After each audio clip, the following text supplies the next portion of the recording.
Jess, I'm not sure you're aware of this, but there is a dizzying array of resins in the marketplace. And here, I'll give you when Ginny and I were doing some casting stuff, we bought some form of resin because I don't know what I'm doing, which is why you're here. And we poured it into a mold that was probably this deep, and it was like Armageddon. I mean, it was foaming and doing all sorts of weird stuff. So I think I picked the wrong resin for such a deep pour. Yeah. So can we talk about, can you please help me with right tool for the right job, right resin for the right job? So okay. You've got some penetrating stuff on the end there. What's the deal? Where would I use penetrating resin? So a penetrating resin is going to work as your sealer. It's going to stop all of those little bubbles that you would have that would ruin your more expensive tabletop pours. Because as we put a liquid over wood, yep, air is going to come out of the wood cells, and then we're forever fighting the bubbles coming through the Yeah, resin. absolutely. And it's really difficult when you're putting like a tabletop formula on there and those bubbles are thick because resin's thick. So sealing first with a penetrating epoxy, do a light sand after 24 hours, and then you can move on to. Okay, so in our finished world in woodworking, it's like sanding sealer before lacquer. Yeah. So, okay, so that one's easy, penetrating. Then let's do, before we hit on the tabletop one, I know that's next, but part of, I know how you categorize stuff is like 1-to-1, 2-to-1, 5-to-1. So give us the 100,000 foot view of how that categorizes the uses of the resin. Yeah, absolutely. So a tabletop formula is just like what it says it is. About an 1/8 inch to a 1/4 inch pour is the maximum you can do with it. So with that, and what's the ratio on that one? These ones are 1-to-1. So generally, is it safe to say a tabletop application resin is going to be a 1-to-1 mix? Yes, I have seen most of the ones on the market are all 1-to-1s, and a kind of trick way to do it if you're unsure is look at the bottle size. You can see that these two are a little bit different, but all of these are the same. To know what the ratio is. To know what the ratio is. And of course, the caveat on this is always read the directions. Yes. Read and all or of the ask directions. the manufacturer about what the application should be. But typically, 1-to-1 is going to be a thin layer kind of a product. Yes, absolutely. As far as I am aware, there's not a single product on the market that's a 1-to-1 that you can pour more than a 1/4 inch. Okay, cool. All right. So, and then the other thing with tabletop, we were talking about this before. If you just pour this as a layer where you can mess with it, like you pour it on a piece of plastic and then peel it off and mess with it, it's rubbery. It's flexible. But that's what you want, right? Because you're pouring it over wood, which is still a living thing. And I've always wondered about this, as that wood expands and contracts, how does the resin deal with that? But because that's tabletop, it is specifically designed to allow that movement, which is a really important thing. Yes, sir. It gives you that flexibility to be able to do that instead of that super hard, durable finish that you would get in a thick set or a 2-to-1 or a 5-to-1. Okay. So we're going to pour over a table, tabletop, bunch of working characteristics that are important to that. Okay.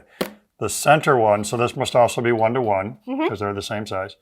And then what's the difference? What differentiates this from the tabletop stuff? So these ones are more artistic based epoxies. So what they're made for is clarity, accepting color, and then durability is a little bit higher than a tabletop formula. So a harder product when it's done? It's got a harder product. It's kind of as if a tabletop and a 2-to-1 had a baby. So, I mean, that's the best way to explain it. So with these ones, it's got great color use for it. It is a little bit clearer. The downside is they definitely need to be warm. So you need to have a good warm shop environment for them. So more so than the tabletop? A little bit more so, These are more idiosyncratic to that than the tabletop? Yeah, just a little bit. So what, could I use this as a tabletop pour? Yeah, absolutely. This particular brand works great for a tabletop pour. So this can do what this does, but this can't necessarily do what this does. Yeah, this can do it a little bit better. You can somewhat achieve on a tabletop formula the same thing, but you might have to work a little bit harder for it. Okay. All right, then this guy on the end, what's the skinny there? So 2-to-1s are made for, you can pour a little bit deeper with these, so not filling if you're going to make like a skateboard or like boat builders. A lot of times we'll use a 2-to-1 or a 5-to-1. Crystal clear coverage, but they are super, they're like water. They are absolutely like water. So you can't create with these. These are more of a honey. Because it's not going to lay out. Like if I pour that on a table, it'd be a train wreck. Just spill water. That's the same effect. And you'll see a lot of times those come with pumps that a lot of people might get confused because you think 2-size jars, it's a 2-to-1. Those pumps are specifically designed 1 pump and 1 pump, and it automatically does the calculations. They're metered. Yes. To match. To match. Okay. So then let's do a couple things. I'm in my shop, and some of this we've spoken to. Big live edge slab, and I want to get that like bar look to it. You know, I don't know. I'm going to put pennies all over the surface, and I'm going to overlay the whole thing. Best choice of resin for that is? Are you inlaying the pennies? Yes.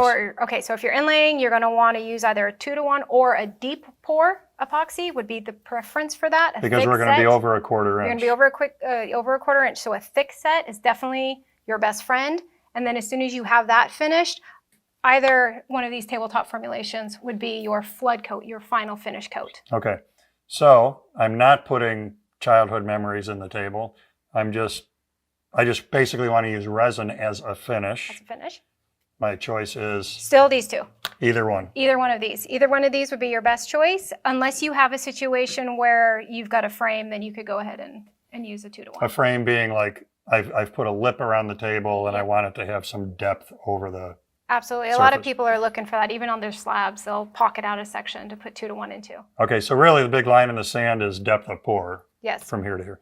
Okay, then live edge table, it's got a crack in it, and I'm gonna add some color to a resin and fill that void before I do some other form of finishing, maybe resin, maybe not.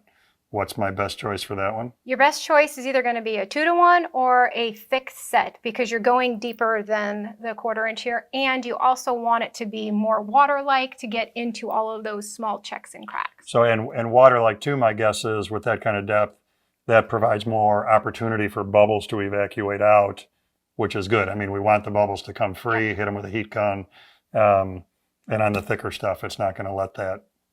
Yeah, the thicker stuff works better if you're using a heat gun. If you're using a thick set or a 2-to-1, a quick flash with a torch will pop the bubbles immediately. Okay, and then casting call.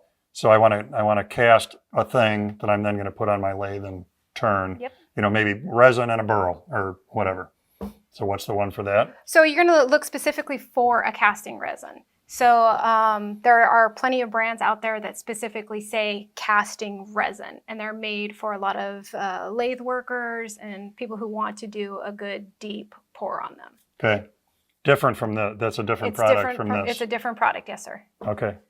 I don't know, as far as my experience with resin, I think we covered the bases. What do you think? Anything else in the, I mean, I think what's cool about, you know, it's like looking at wood glues. There's 8 billion out there. Which one do I need?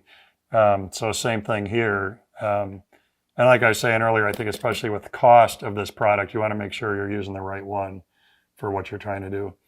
Anything else that'll help people identify? Reading the directions. I mean, I know that's really, really hard to do, but so much money can be saved if you read the directions on the epoxy that you're using. Call the manufacturer's 800 number. Yeah, absolutely. Ask them questions. I mean, most of them all have a social media account. You can reach out to them that way if you have a question. And it will really, really make your project shine. Is that a pun? Yeah, maybe. Good job. All right. Thanks for all the info. This is very good and going to save people a lot of messing around on their resin projects. Yeah.